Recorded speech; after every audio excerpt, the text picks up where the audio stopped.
Drama serial गुलाम बादशाह सुंदरी की next episode बहुत ही ज़्यादा इंटरेस्टिंग बनने वाली है, क्योंकि आने वाली एपिसोड में अब खुर्शीद को सारी की सारी सच्चाई का पता चल जाएगा। बादशाह अपनी पुप्पो के पास बैठा होता है और कहता है कि पुप्पो, आपको पता है कि मुझे किसी लड़की के साथ मोहब्बत हुई है। वो अपनी पॉकेट में हैंड डालता है और उसको पायल निकाल कर दिखाता है। जैसे ही वो पायल खुर्शीद देखती है तो वह हैरान हो जाती है और कहती है कि ये पायल तो मेरी थी, तुम्हारे पास कहाँ से आई। जिसके बाद बादशाह उसे कहता है कि क्या आप आशिक अली को जानती हैं। जिसके बाद खुर्शीद को बहुत ज़्यादा शौक लगता है। वो कहती है कि हाँ, मेरा उसी के साथ ही निकाह हुआ था, जिसके साथ मैंने शादी की थी ना, वो आशिक ही था। और जिसके बाद फिर बादशाह कहता है कि ये आपकी बेटी की पायल है और आपकी बेटी का नाम सुंदरी है। जिसके बाद जैसे ही खुर्शीद को ये पता चलता है तो वो उसी वक्त बादशाह से कहती है कि वो कहाँ पर है। जहाँ पर फिर बादशाह कहता है कि वो तो अब मर गया है और उसकी बेटी गुलाम के साथ है। जहाँ पर उसी वक्त बादशाह को उसकी फूफो हुक्म देती है कि जल्दी जाओ और जाकर तुम उसका पता करवाओ, वो ज़िंदा भी है कि नहीं। जहाँ पर उसी वक्त बादशाह अपने बाप के पास जाता है और खुर्शीद भी उसके पास पहुंच जाती है और कहती है कि मुझे सच सच बताओ, आशिक और उसकी बेटी कहाँ पर है, आपने उसके साथ क्या किया है। जहाँ पर फिर उसका भाई कहता है कि वो तो मर गई है। जहाँ पर वो कहता है कि उसकी बेटी गुलाम के साथ है। और फिर बादशाह उसी वक्त गुलाम को कॉल करके कहता है कि सुंदरी को घर लेकर आओ, ये हमारी फूफो की बेटी है। जहाँ दूसरी तरफ सुंदरी भी बहुत ज़्यादा परेशान बैठी होती है कि आखिर कौन सा राज है जो उसको पता नहीं चल रहा।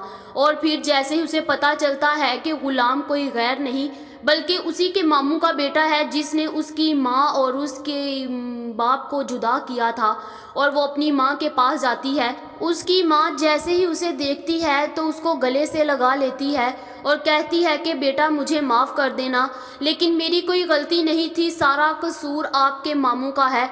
जब बादशाह को पता चलता है कि उसके बाप ने ये सब कुछ किया, वो बहुत ज़्यादा गुस्से में होता है, लेकिन वो अपने बाप के पास जाता है और जाकर कहता है कि बाबा, मैं सुंदरी को पसंद करता हूँ और अब आप फूफो के पास जाएंगे और जाकर मेरे लिए सुंदरी का रिश्ता मांगेंगे। जहाँ पर फिर उसका बाप उसी वक्त गन को निकाल लेता है, अपने सर पर रख लेता है और कहता है कि इसकी रगों में गंदा खून है और मैं इसको अपने ख़ानदान का हिस्सा नहीं बनने दूंगा। वो कहता है कि बेटा, मैं तुम्हारी हर बात मानूंगा, लेकिन मैं ये काम नहीं करूंगा।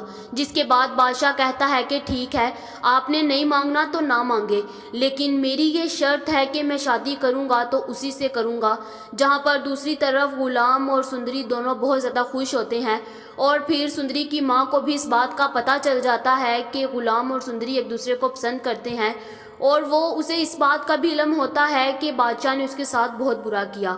जहाँ पर उसकी फूफो को बादशाह के साथ भी नफरत हो जाती है और वो कहती है कि जैसी इसकी माँ है वैसा ही इसका बेटा। जहाँ पर दूसरी तरफ बादशाह बहुत ज़्यादा खुश होता है और कहता है कि फूफो, आपको पता है कि मैं आपकी बेटी को पसंद करता हूँ। जहाँ पर फिर खुर्शीद को गुस्सा आता है और कहती है कि मेरी बेटी से दूर रहो। जहाँ पर दूसरी तरफ बादशाह किसी काम के लिए दूसरे मुल्क चला जाता है और फिर उसी वक्त ये लोग मौके का फ़ायदा उठाते हैं। खुर्शीद कहती है कि गुलाम, मैं तुम्हारा और सुंदरी का निकाह करूँगी और तुम अपनी माँ को लेकर आ जाना। जहाँ पर फिर उसी वक्त गुलाम खुशी के मारे लाजो के पास जाता है और जाकर लाजो को ये गुड न्यूज़ देता है और वो बहुत ज़्यादा खुश होती है कि मेरे बेटे की पसंद बहुत अच्छी है। जहाँ पर फिर इन दोनों का निकाह हो रहा होता है और बादशाह को भी इस बात का पता चल जाता है। वो उसी वक्त सुंदरगढ़ पहुंच जाता है और आकर शादी रोकने की कोशिश करता है और आकर कहता है कि ये निकाह नहीं होगा। जहाँ पर सुंदरी कहती है कि ऐਵੇਂ नहीं होगा, मैं इसके साथ मोहब्बत करती हूँ और ये मेरे साथ करता है और मैं अब इसको छोड़ूंगी नहीं। जहाँ पर फिर बादशाह कहता है कि ठीक है, मैं भी देखता हूँ कि तुम कैसे निकाह करती हो। जहाँ पर सुंदरी कहती है कि अगर तुम मुझसे मोहब्बत करते हो ना, तो इस मोहब्बत की लाज रखना और मेरे से दूर चले जाओ और हमारा نکاح ہونے دو، جہاں پر پھر یہ نکاح تو ہو جائے گا لیکن بادشاہ اب ان کو خوش نہیں رہنے دے گا۔ وہ کوئی نہ کوئی ایسے کام کرتا رہے گا جس سے ان کی زندگیاں خراب ہوتی رہیں۔ کیا اب بادشاہ ان کو چین سے رہنے دے گا؟